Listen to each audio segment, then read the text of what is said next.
I know what you're thinking. Doug, do we have to do more economic stuff with China? Can't we just go back to making fun of the view? Yeah, we will get back to making fun of the view, but I have to keep learning as long as this new stuff keeps coming out until I get my head around this new concept. I'm not an economist, so I'm learning as we go.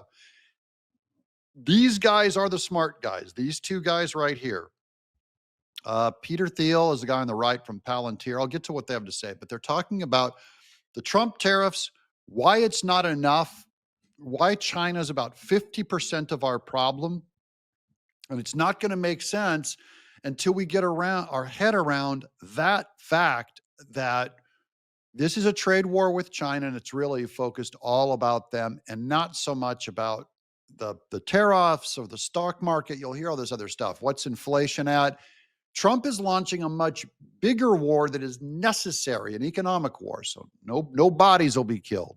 Welcome to the Doug TenNapel channel. Watch this with me. We've been talking about China on and off for over 20 years and their imbalances. I think this week, the president declared trade war on them effectively with 125% tariffs as of now. It'll probably change in the next few days. Yes.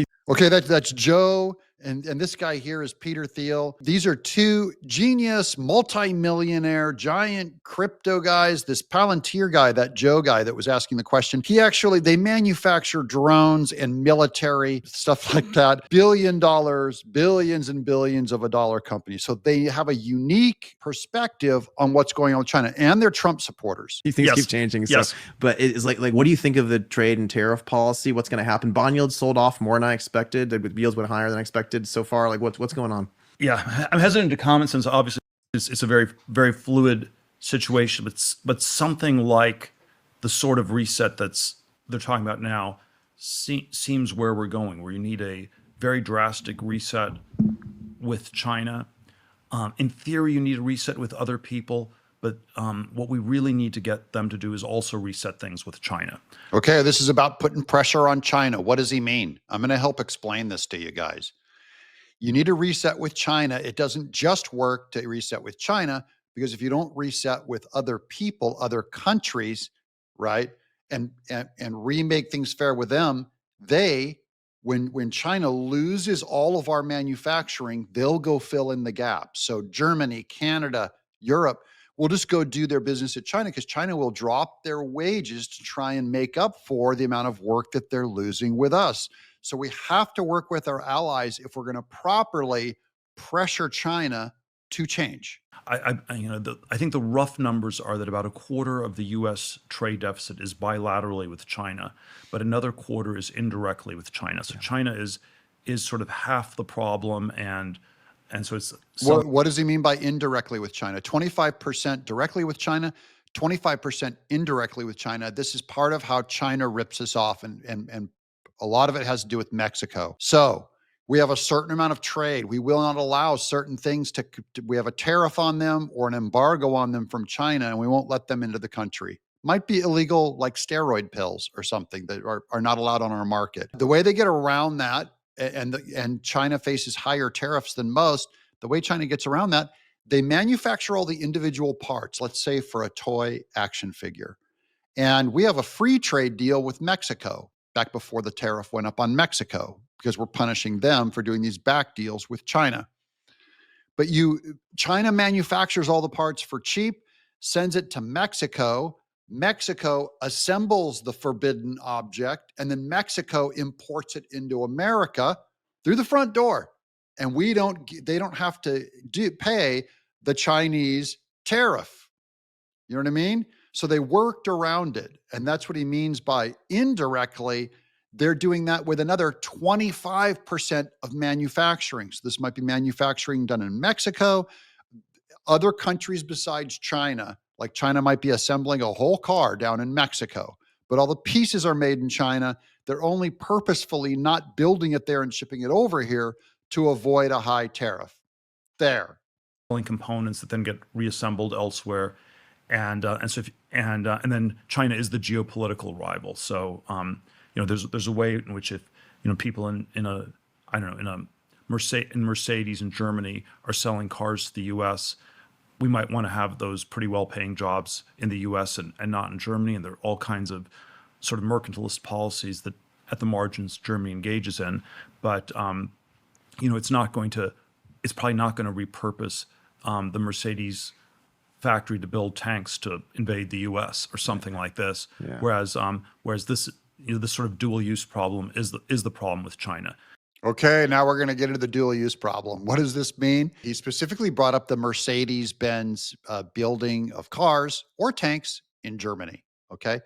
And we want those manufacturing jobs back here. We're not going to get them because it's never going to be cost efficient for Germany to say, "Oh, we'll send a Mercedes-Benz factory. We'll open it up in America to avoid the tariffs, and then we'll use the American workers to come and hire them." Right? That's how it's supposed to work, but it doesn't, because as soon as Germany decides to move a factory here, and let's say it takes at least 18, 24 months, 2 years to build the factory, then the next administration comes in, they're Democrats, and they massively, give them tax burdens and lawsuits for not having the proper amount of emissions, and everything goes back to normal. And they built a factory here, and now they're screwed.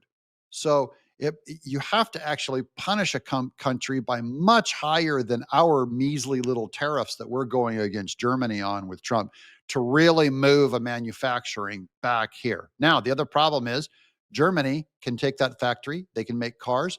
And then he said dual use. Dual use is they can also make tanks. And so we wouldn't want to fund and be buying Mercedes-Benz cars from Germany if they were a geopolitical enemy, right? Because now you're funding their amazing manufacturing, and now they're going to start making tanks. And if you ever went to war with them as an enemy, then they're using their tanks against you that you helped build and pay for. So that's what's happening with China, because our missiles, parts of the chips and parts of the circuit boards are made in China.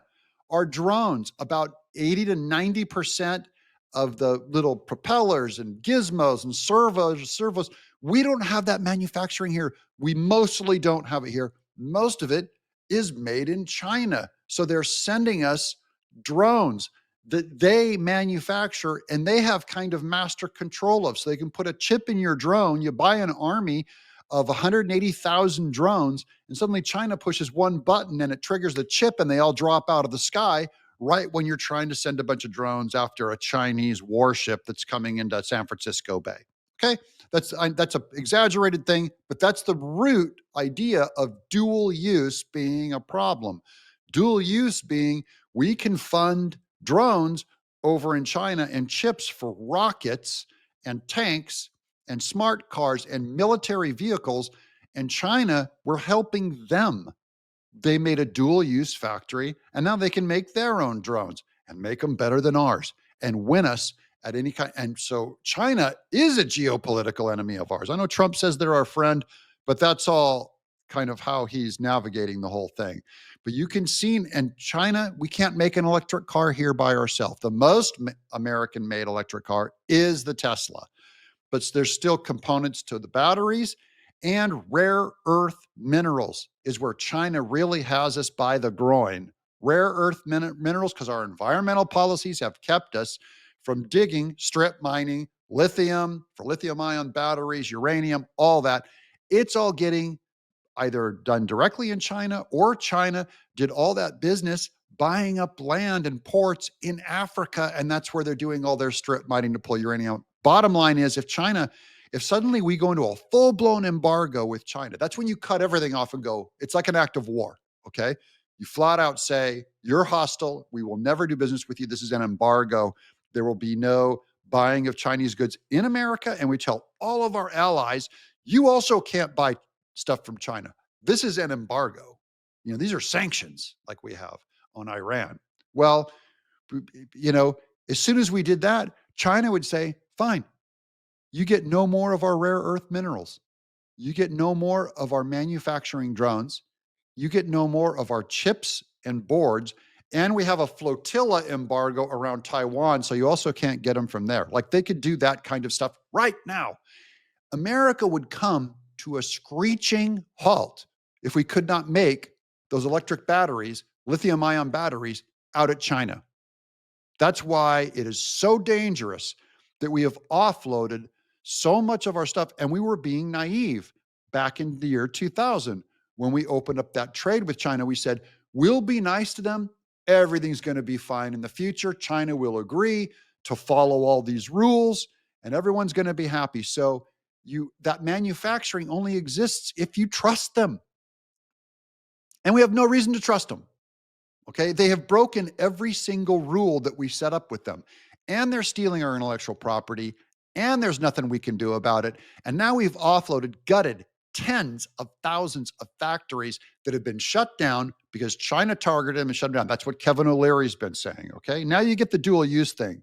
We can't have China making our missiles if one day we're going to point them at China. And so it's there's sort of there are ways the economic relationship with China is fairly efficient. If people working for $1.50 an hour in a Foxconn factory, we don't really want to get those jobs in Wisconsin.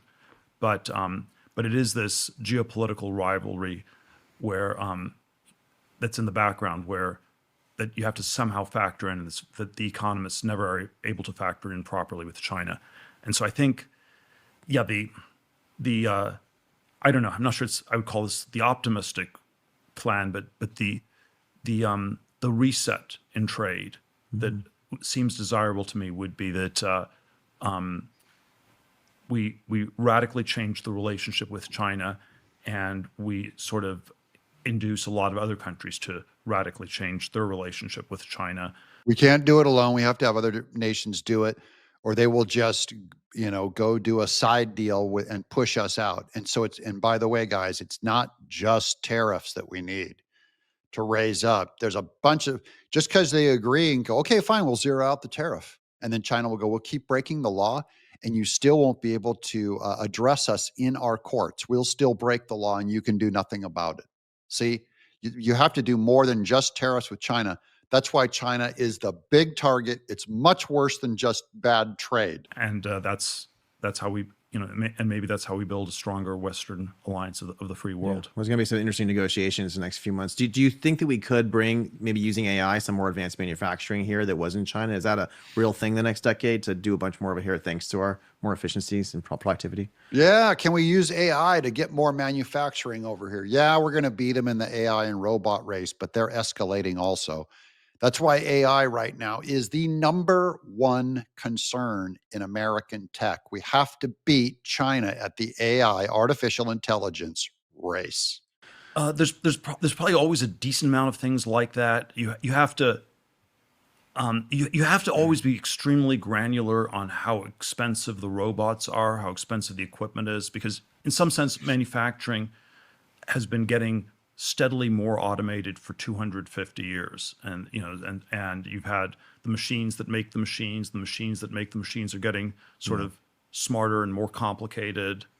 And there are ways in which AI is a quantum leap. There's a way in which it's just, a natural continuation of this, 2 century long process. I think, but yeah, I think there are some parts that can be moved to the U.S.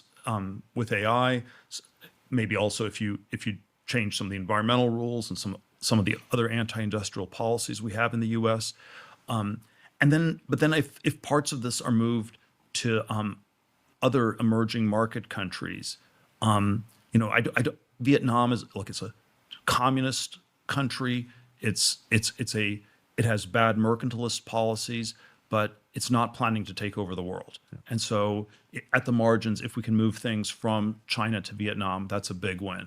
Okay, so we're going to play China against Vietnam. These are the kinds of complicated discussions that I have to listen to all day.